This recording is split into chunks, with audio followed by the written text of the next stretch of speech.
menjaga kehati-hatian dalam menjalani hukum itu, ketika punya hadas besar nggak usah gunting kuku sebelum mandi, nggak usah nyukur rambut kalau belum mandi, nggak usah sampai mandi hadas dulu baru mandi, baru cukur. Jadi kan kita enggak karena sekalian gitu ya. Ya apa enggak? Iya benar. Kita sekalian mandinya. Ya, kalau kayaknya kayak begitu. Subhanahu wa ta'ala.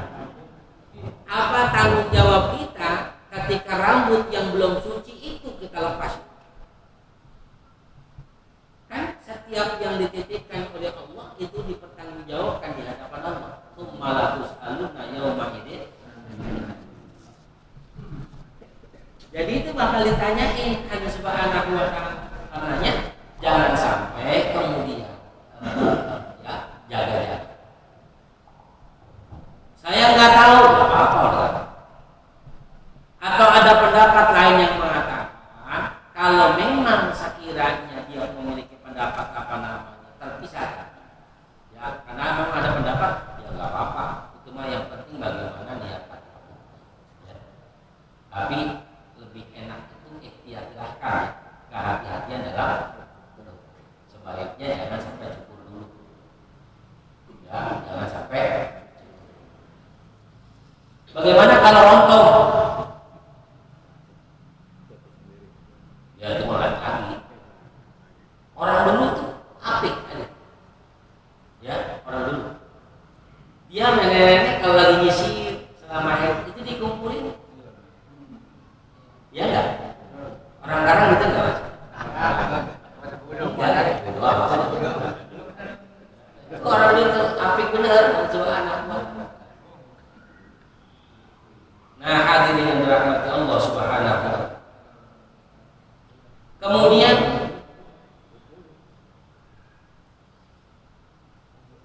wa taharatun najis, suci dari najis. Najisnya kan ada najis muhtawasitoh, terus apa? Mukhafafah, muhtawasitoh, mukhalawah. Ada najis teralala kan? Nanti gak lagi. Najis mukhafafah, muhtawasitoh. Tapi orang sekarang suka nambahin najis itu kan itu. Jadi ma'asyiral hadirin yang dirahmati. Kalau jelas terlihat di pakaian kita itu ada najis, jelas ya nggak sah. Atau di badan kita ada najis, nggak sah. Atau di tempat kita sholat itu ada najis, ya nggak sah. Maka ini saya perlu ingatkan, kalau kita punya jemuran nih, kita jemuran, di dekat jemuran jangan sampai ada burung tuh. Paham nggak? Itu kepakan burung. Kotorannya yang kering itu terbang sampai ke pakaian kita. Najis nggak pakaian kita? Najis. Dipakai sholat, salah sholatnya. Yo, tapi burung saya murah, mau burung apa kek? Sama aja. Ya, bicara ya bodoh amat, sama ukuran najis mah. Apalagi tiba burung gereja ya.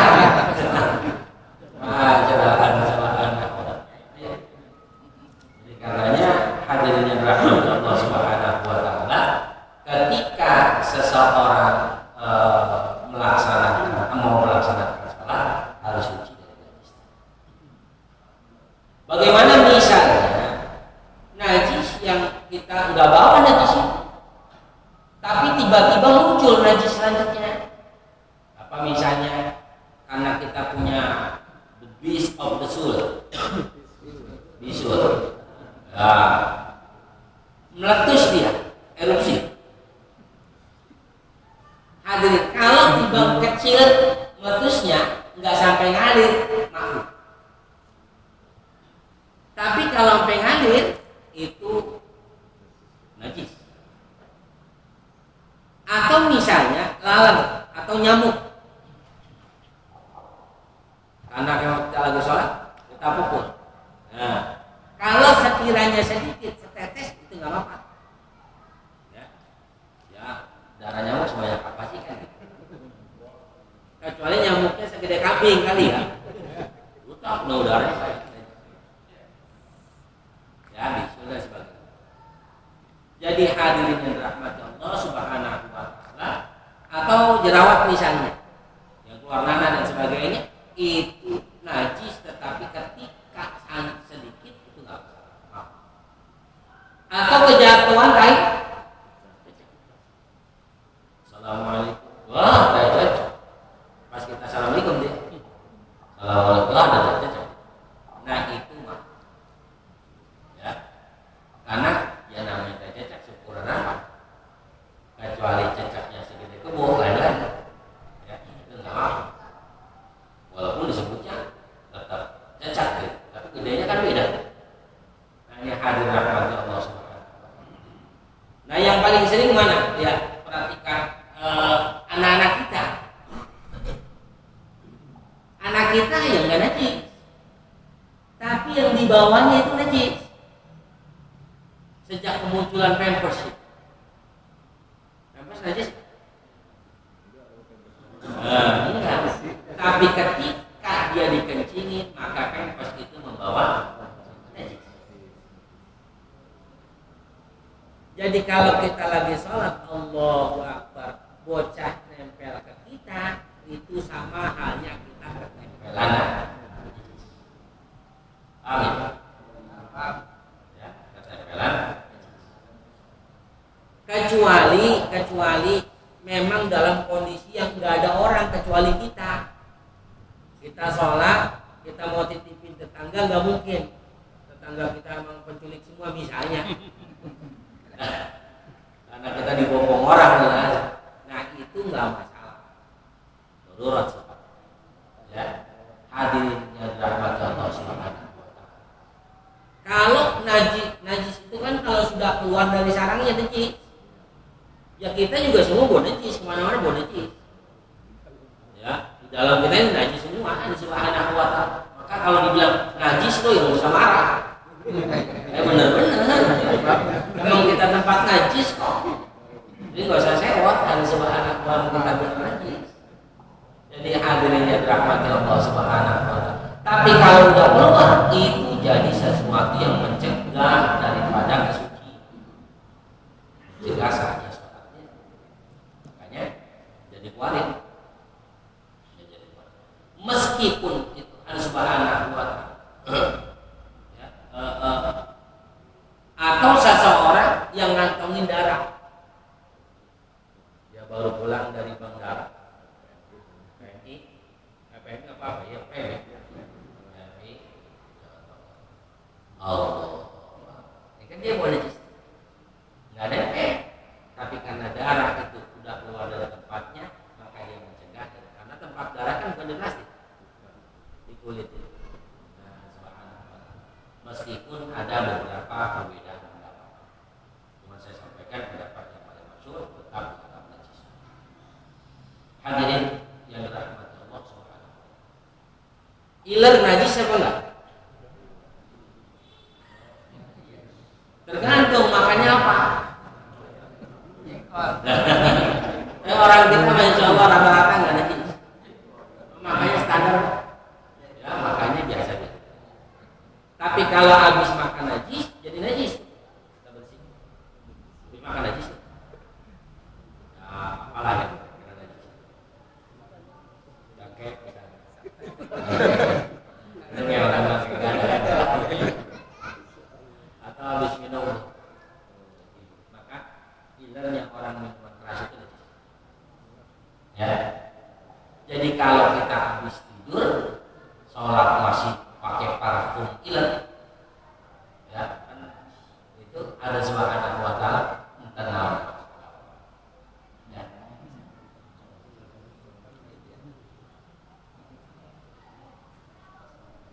Ingus najis nggak ingus? Ya, ya kalau pendapat yang paling masyhur itu tidak najis, sama seperti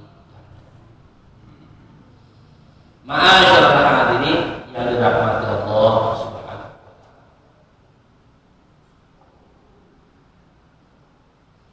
Jadi badan kita, nah pendapat Malikiyah begini. Misalkan di bawah kita ini ada sipitek. Kemudian kan dicokin sama sipitek. Kita sholat di atasnya itu dianggap sholat di atasnya.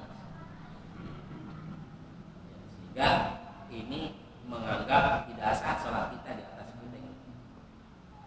Atau ketika seseorang sholat di atas kali yang mengalir seringkali itu sesuatu yang najis. Tapi ini sekali lagi pendapat, ya. Kalau menurut Imam Syafi'i nggak apa-apa, kong itu yang najis di bawah, ya. Jadi sekali lagi pendapat Imam Syafi'i mengatakan itu mah nggak masalah, karena keluar dari bukan persis di atas. Jadi hadirin yang terhormat Allah Subhanahu. Baik itu najis mukhafafah. Mukhafafah itu berarti najis ringan. Pipisnya bocah. Perempuan, laki-laki yang belum makan apa-apa itu mukhafafah. Itu diciprati cukup. Laki-laki yang belum makan apa. Tapi kalau perempuan, najisnya mutawasito, sama-sama belum makan apa. Saya pernah bahas, kenapa sih beda? Laki-laki dengan perempuan kan sama-sama belum makan apa-apa. Kalau laki-laki itu cuma punya dua jalan. Satu jalan pipis, yang kedua jalan bocah. Jalan untuk bikin bocah. Tapi kalau perempuan itu sebagaimana bahasa Arab thoriqun thoriqani turukun. Orang Jawa bilang turuk itu bahasa Jawa, bahasa Arab. Ya, turuk itu bahasa Arab. Ya pikirannya aja mendi-mendi. Pikirannya aja mendi. Untuk kayak artinya jalan, beberapa jalan. Karena di situ ada jalan head, ada jalan pipis, ada jalan melahirkan. Beda-beda. Kalau bocah itu keluar dari jalan pipis lah pasti benar bocah. Hadirin. Makanya dia dikatakan urukun. Beberapa jalan, banyak jalan. Karena disitulah hukumnya menjadi beda. Sebab khawatir dia punya pipisnya itu sudah tercampur darah, head atau mungkin sesuatu yang lain, sehingga hukum najis anak bayi atau bayi laki-laki dan perempuan itu berbeda. Bayi laki-laki itu mukhafafah, bayi perempuan itu mutawassit.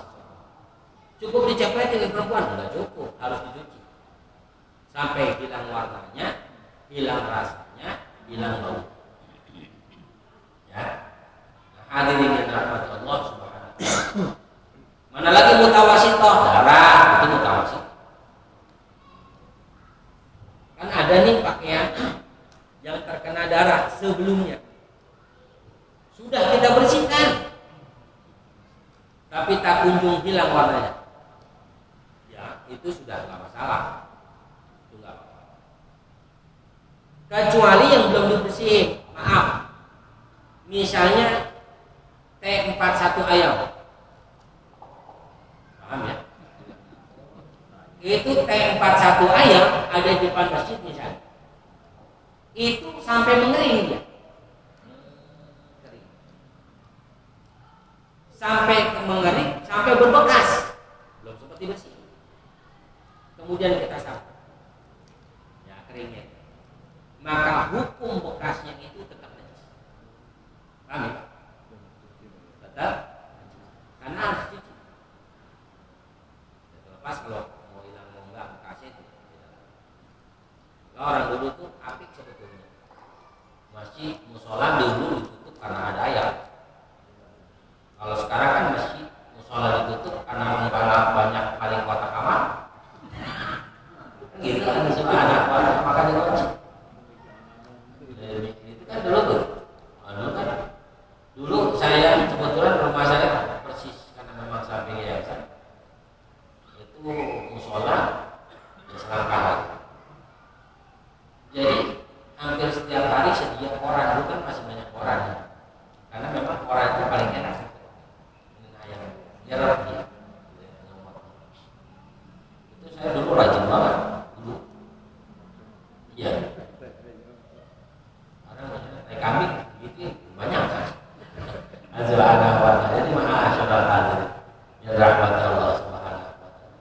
Kemudian mughallawah, najis berat. Apalagi yang najis berat? Babi, anjing bersih, anjingnya kering, kitanya basah najis. Kitanya kering, anjingnya basah najis. Apalagi sama-sama basah najis. Kitanya kering, anjingnya kering, nggak najis. Ya. Cuman kan agak sulit. Ya karena kita misalnya keringetan dikit, nah hadirin rahmat Allah Subhanahu wa taala, tentang memelihara anjing di rumah itu ulama sepakat haram. Kemudian kalau untuk di kebun, nah ulama membolehkan karena jangkauannya sulit, ya memelihara selain anjing itu sulit. Ya, kami nggak mungkin untuk menjaga itu. Kemudian binatang-binatang lainnya nggak mungkin. Kalian kebun dulu ya lebar-lebar. Kalau sekarang mah nggak usah melihara anjing buat sebab emang kebunnya kagak. Ya beras jadi nggak usah melihara anjing. Ada di rahmat Allah.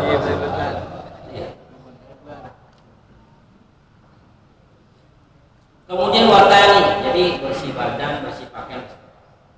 Yang kedua, satrul aurat, menutupi aurat.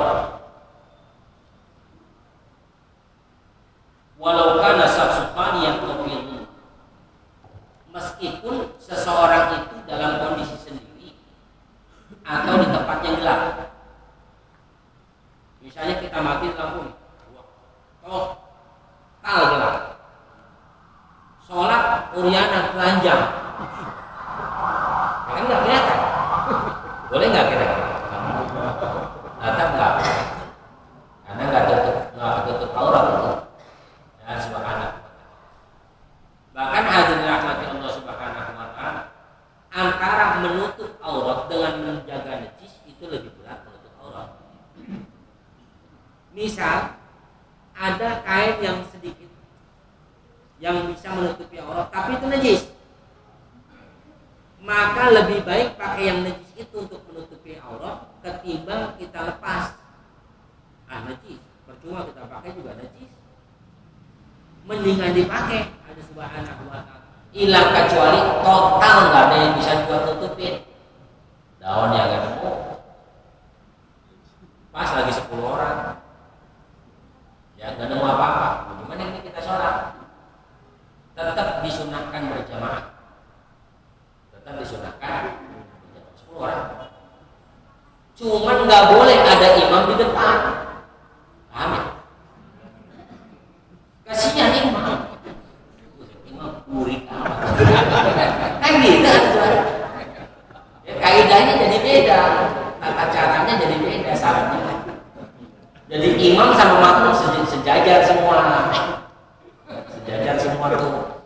Kasihan ini imam diri depan. Allahu Akbar. Orang jarang ngomong burik. Gitu kan. Depannya gitu katanya. Ini hadirin yang dirahmati Allah Subhanahu. Mana auratnya laki-laki minal surah ila rukbataini, dari pusar sampai nutupin 2 dengkul, itu sampai situ. Jadi kalau kita pakai celana pangsi namanya, ya itu udah cukup kita sholat begitu. Allah, itu tinggal batas doang. Ya, ada rahmat Allah Subhanahu. Bagaimana kalau saya tutupin tapi pakai plastik bening? Ya sama bohong. Atau rada sama, tapi terlihat warna kulit sama, atau bahkan terbentuknya tuh sama. Tapi kalau terbentuknya sama enggak? Ya, kan Nabi ingatkan, apalagi perempuan saya zamanun ala ummati yalbisu dalam yalbisu. Akan datang satu masa di mana umatku mereka berpakaian tapi nggak berpakaian. Ya kayak zaman sekarang ini, ya pakai pakaian mah pakai, tapi bentuk tubuhnya masya Allah, ya Biola ya bukan. Jadi kayak gentong aja udah. Allah Subhanahu wa ta'ala. Ya. Jadi jangan sampai. Ya. Sementara auratnya laki-laki itu Pak, dari pusat sampai dengkul. Pak, aurat itu bukan cuma di waktu sholat. Pak, aurat itu nutupin bukan waktu sholat doang. Ya, ini sholat rapi buat keluar sholat mendingan. Ya, nggak apa-apa. Tapi kan ini udah ngaji. Kemarin nggak apa. Kalau sekarang udah ngaji. Kalau sekarang kan udah ngaji. Kalau kemarin nggak apa. Kalau sekarang udah ngaji. Ya, dari Subhanahu wa ta'ala. Saya nggak larang, cuma saya bilang udah ngaji. Jadi auratnya laki-laki itu fi sholat wa fi kharij. Di luar sholat pun sama. Kenapa sih harus ditutup? Sebab malaikat rahmat itu najisnya orang begitu. Males dia deketin. Orang kalau udah nggak dideketin sama malaikat rahmat, sama malaikat kasih sayang, itu diampuni dosanya rada susah. Ya, nggak apa-apa kita pakai pangsi, nggak apa-apa. Yang penting nutupin aja. Makanya kalau dia celana pendek bukan nggak boleh, boleh. Ya, tapi celana pendeknya nutupin dengkul. Hadirin, boleh nggak celana pendek? Boleh. Tapi nutupin dengkul. Punya celana pendek nutupin dengkul. Iya. Itu. Ya, kemarin-kemarin mah boleh. Sekarang makan udah jadi maaf saudara hadirin yang dirahmati Allah Subhanahu wa ta'ala. Bagaimana kemudian misalnya tersingkatnya kashful, terbukanya aurat indah sholat ketika seseorang sedang sholat. Diri sebab tiupan angin. Hadirin yang dirahmati Allah, atau karena diangkat orang. Ayo lu. Itu tetap walaupun diangkat orang jangan kita yari. Ya ini yang dosa, lah bukan begitu. Tetap kita tutupin Allah Subhanahu wa ta'ala. Ini saya ada kejadian. Ketika orang yang bisa katakanlah kurang tapi ngerti hukum ya. Sehingga sholatnya jadi membingungkan dirinya sendiri, menyusahkan dirinya sendiri. Kan ada sarung yang rada licin banget ada ya? Ada. Itu udah dikuntal Allah Subhanahu wa ta'ala. Ya, sampai begini-begini dia tuh ya. Padahal hadirin yang dirahmati Allah Subhanahu wa ta'ala, kalau sekiranya kendor enggak apa-apa, begini juga begini enggak apa-apa. Daripada susah sendiri begini-begini. Sholat jadi enggak khusyuk enggak apa-apa. Ya, dibenerin dulu nggak apa-apa. Lah kan lebih gerakannya lebih dari 1, lebih dari 3, nggak apa-apa, darurat. Sama kayak suara handphone, angkatnya dulu. Sebentar, lagi ruku, jangan. Batal itu mah. Yang saya maksud matiin, nggak apa-apa. Ketimbang bikin khusyuk, nggak khusyuk semasjid.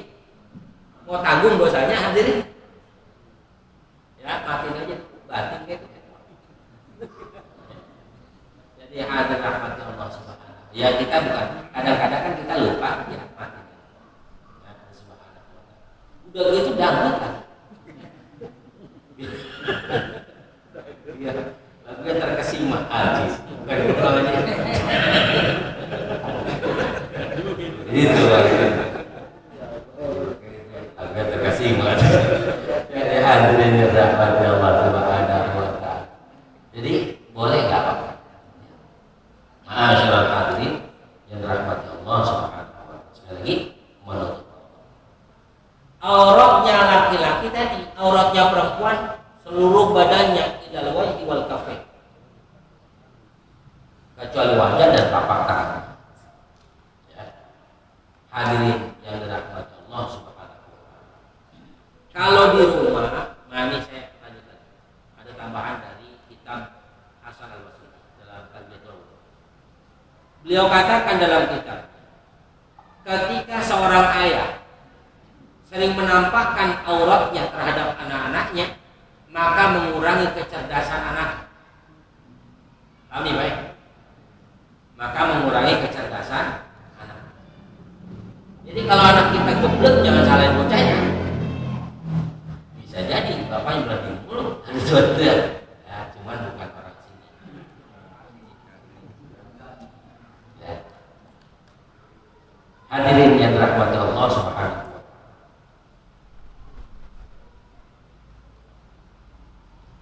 Jadi katakan wa yajibu satuha aidan fi ghairi sholati 'anil nas wa fil khalwati ila li hajatin man yastabun. Wajib tetap menutupi aurat fi ghairi sholati, di luar salat, 'anil nas, dari banyak orang, supaya aurat tidak terlihat. Wa fil khalwah, ataupun ketika berada sendirian,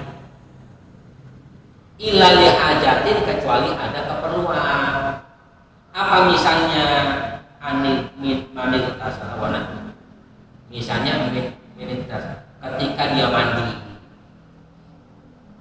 boleh, tapi Sayyidina Ali itu mandinya aja nutup aurat. Hadir, mandinya itu Sayyidina Ali belum pernah lihat barangnya sendiri, apalagi barang orang, itu nggak pernah. Makanya dikatakan sahabat yang paling cerdas itu Sayyidina Ali. Kalau kita kan dilongok kagak bakalannya hilang, enggak. Lihatin lu, ada juga anak pakai ditongol lagi.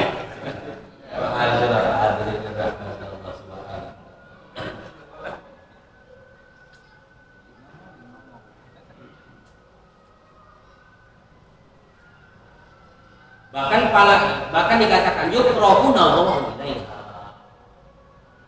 makruh melihat barang sendiri, kemaluan sendiri itu makruh. Ila, kecuali dihajatin, ya, ada keperluan mau ngobatin oleh salep misalnya, terima erot misalnya.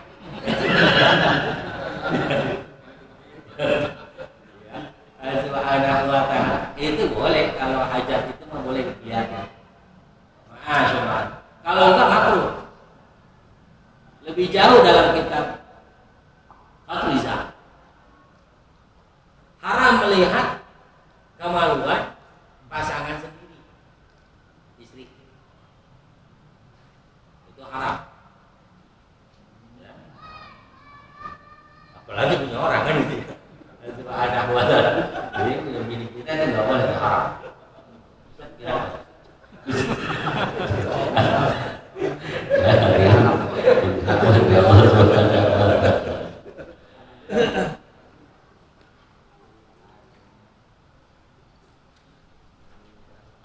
Masyaallah hadirin yang dirahmati Allah Subhanahu wa taala. Wa itu yang ketiga, al-wuqufu ala makanin tahirin wala ta'siru sholatu sahih illa fil ma'am badan aw libasi najasatun fi qiyamin aw qumun aw rukun aw sujudin. Orang yang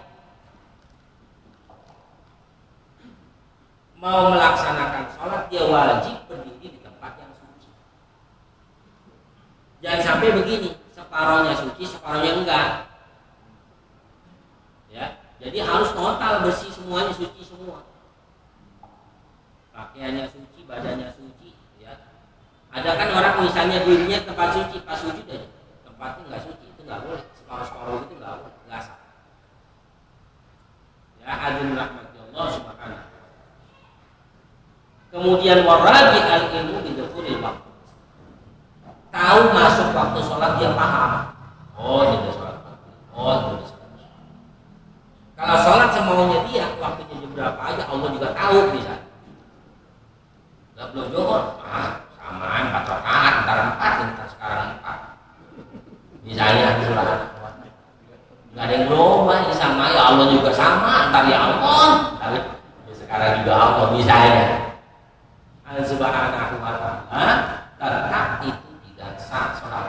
Sebab as-sholatu inna sholata kanat 'alal mu'minina kitaban mawquta. Sholat itu udah ditentuin waktu-waktunya, jangan bikin waktu sendiri. Yang kayak orang sono subuh jam 7. Jadi bikin subuh sendiri aja nih. Jam 6. Ya, jam 8 subuh. Mungkin dipikir di Mekah kali. Ya, itu ada orang sono ya, orang sono. Gajinya di mana, Pak? Makasih ya rahmat Allah subhanahu wa ta'ala. Warabi yang wal khamis yang kelima, istiqbalul kiblat, menghadap ke kiblat. Menghadap ke kita. Ini wajah dari Rasulullah. Jadi kita hadapkan ke arah kita. Kalau kita nengok begini, nggak masalah sebetulnya. Ya. Namun kalau sudah ada yang tidak menghadap kiblat, ini jadi batal. Amin. Nah, terus bagaimana kalau kita nggak paham arah kiblat? Istihad.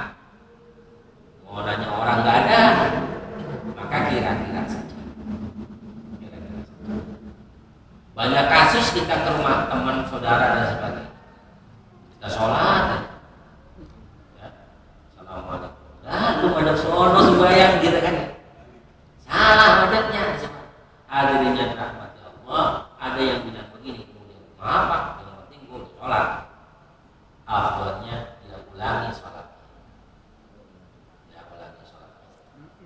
Jadi hadirin yang dirahmati Allah, kecuali setelah salawat sudah selesai dia dan sebagainya, tadi saya sholat salah dan subhanahu wa ta'ala.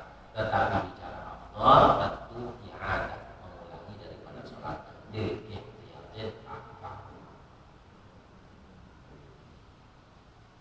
kecuali di Mekah ya. Di Mekah selama itu ngadep ke Ka'bah, ya silakan ngadep. Yang penting ngadep ke Ka'bah ya. Mau di mana? Jangan pulang dari umroh terus sholat ngadep kemana aja. Mentang-mentang lihat orang sono ngadep ke sono dia macam-macam. Jangan, tetap ke kiblat. Bagaimana kalau kita sholat di atas Ka'bah, ngadepnya kemana, Pak? Kita sholat di atas Ka'bah, misalnya dikasih kesempatan saudara istimewa, boleh sholat di atas Ka'bah. Ayo sholat pada kemana? Hadirin dirahmati Allah subhanahu wa ta'ala. Mustaqbal kiblat kita bawa kiblat. Hadirin yang dirahmati Allah, maka afdalnya ketika sholat di atas Ka'bah kita letakkan satu batu. Ini kenapa karena ini dibahas dalam kitab fikih. Ya, letakkan satu batu yang menempel ke Ka'bah, sholatlah kita menghadap ke situ. Ya, paham ya? Atau kalau yang dijelaskan itu pasang satu busur panah, maka menghadap ke arah busur. Berarti kita menghadap ke arah kiblat. Jadi ya kan subhanallah. Cuman kan kita nggak tahu apa dikasih apa enggak kan sholat di atas Ka'bah. Cuman itu dibahas dalam kitab. Jadi perlu saya sampaikan. Hadirin yang dirahmati Allah subhanahu wa ta'ala.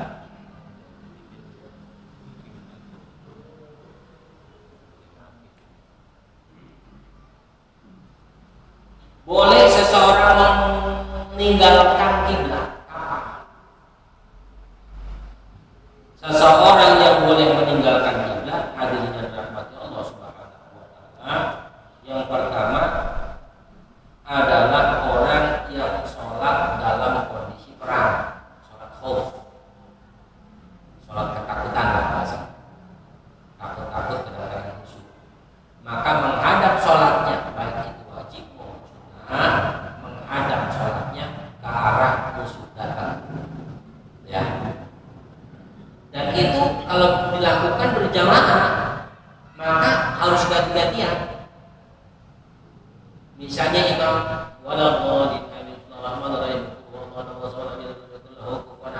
Allahu Akbar, imam nih ruku, Ini makmum tetap berdiri. Sami Allahu liman hamidah. Baru si makmum yang rukuk.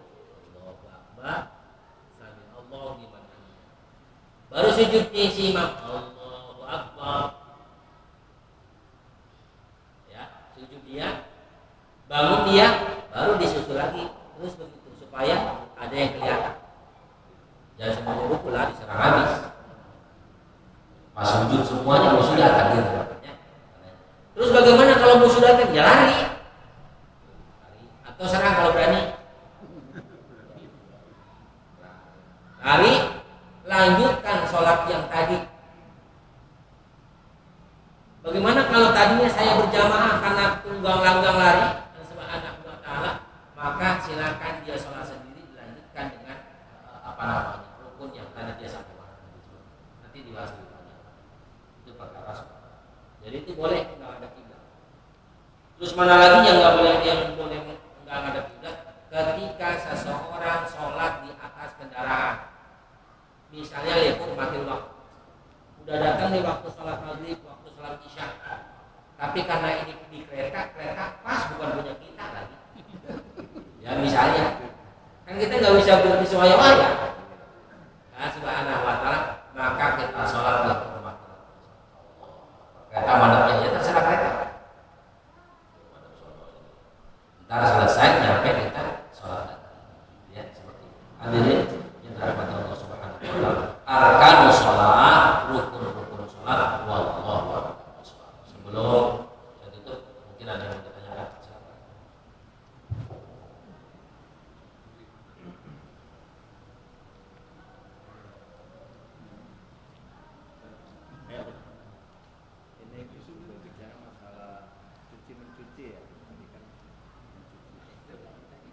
Kebiasaan ibu-ibu itu mencuci pakaian itu, kalau membilas itu dengan air yang sudah ada di ember yang sudah sudah mudah najis ya, dipakai untuk mencuci, enggak disiram lagi sama air yang kotor gitu, langsung dijemur gitu. Itu hadirin yang dirahmati Allah Subhanahu wa ta'ala. Masalah mencuci termasuk urusan laundry. Di laundry kan kita juga nggak tahu, karena banyak orang